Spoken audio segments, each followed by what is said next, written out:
Baik anak-anak semua, yang pertama adalah kitab Taurat. Nama lainnya adalah Torah. Maaf sedikit noise mungkin ya, di sini ada aneh, ini ada musik aneh.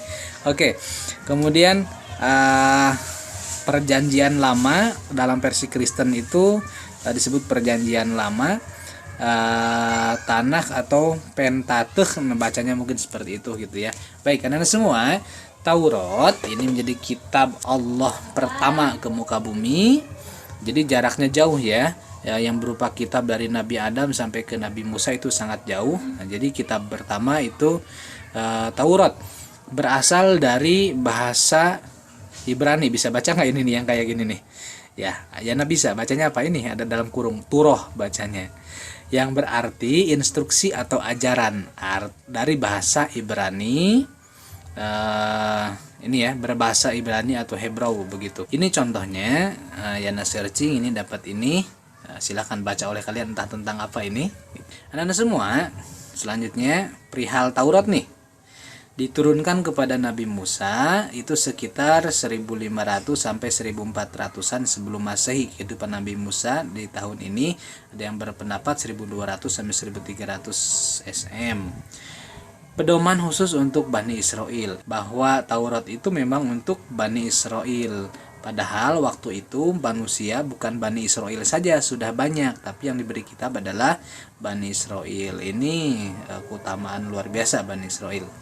Oke, ada 18 ayat dalam Al-Quran yang mengeteg bahwa Taurat itu turun kepada Nabi Musa. Ya, cantumkan di sini ayatnya ya.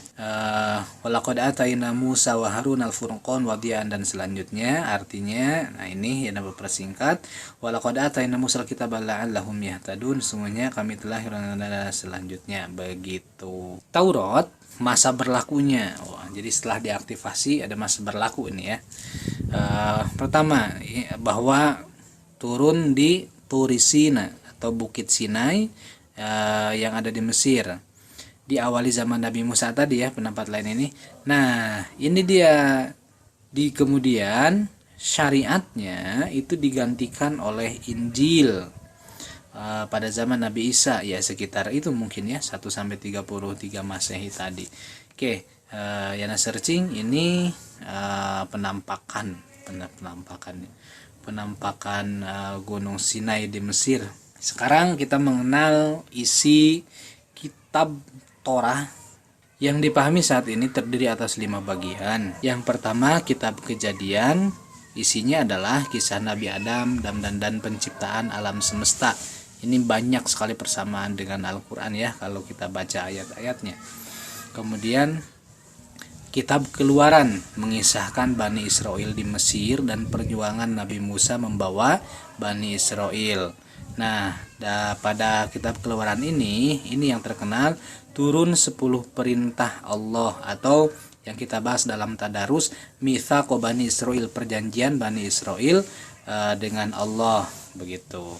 Mulai dari Allah ta'budu yang kemarin kita bahas ya di tadarus, mengesahkan Allah, berbakti pada orang tua, larangan berperang, larangan berzina, mencuri dan lain-lain. Kenapa Yanda masukkan dan lain-lain, tidak merinci 10-10-nya?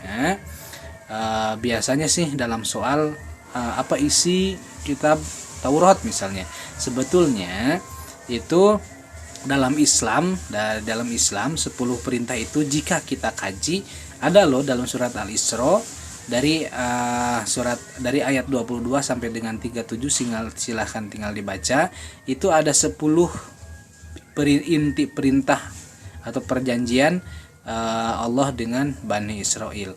Atau kalau kita cari selain dari Al-Isra itu, yang jika disarikan dari berbagai ayat dalam Al-Quran, bisa kita jadikan 10 perjanjian begitu. Nah, sedangkan versi Katolik, Protestan juga sama, ada 10, tapi poin-poinnya berbeda walaupun intinya sama. Misalnya muliakan hari Sabtu, ini intinya bahwa ada 10 perintah dalam kitab Keluaran ini begitu. Jadi karena perbedaan tadi ini, Yana tidak cantumkan satu persatunya begitu. Esensinya ini, tapi esensinya yang Yana sampaikan tadi. Kemudian Yang ketiga adalah kitab Imamat, kumpulan perintah untuk umat Yahudi. Kitab Bilangan, bilangan maksudnya bilangan apa? Bilangan maksudnya nih kisah 12, ini kan bilangan ya. Kisah 12 suku Yahudi pada masa Nabi Musa yang pernah kita bahas di Tadarus juga ya. Oke, kemudian kitab Ulangan, bukan ulangan harian ya. Ini maksudnya pengulangan kisah Bani Israel di Mesir dan kumpulan perintah Allah begitu.